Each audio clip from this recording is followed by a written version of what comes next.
एक और बात बड़ी लोग पूछने लगे, कहते जी गाय की होती है, भैंस की भी होती है कि नहीं? चलो जी, अब नई बात निकल आई।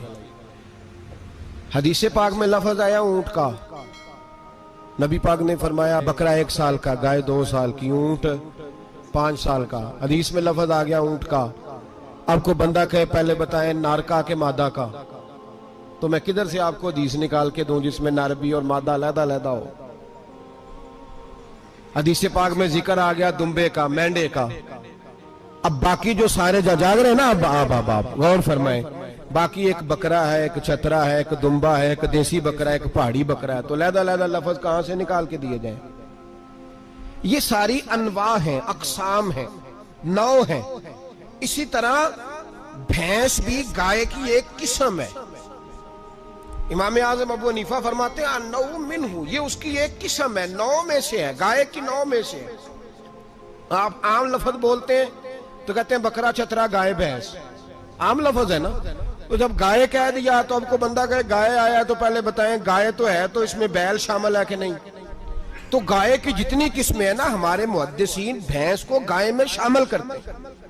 भैंस गाय की एक किस्म है। तो नबी पाक सल्लल्लाहु अलैहि वसल्लम ने जब गाय का लफ्ज इस्तेमाल किया तो भैंस उसके अंदर आ गई।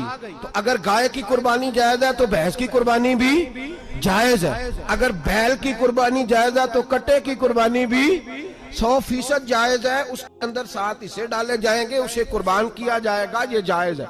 अगर आप सही लफ्ज निकाल के दिखाने को कहेंगे तो फिर तो बड़ी चीजों में लोग उलझ जाएंगे।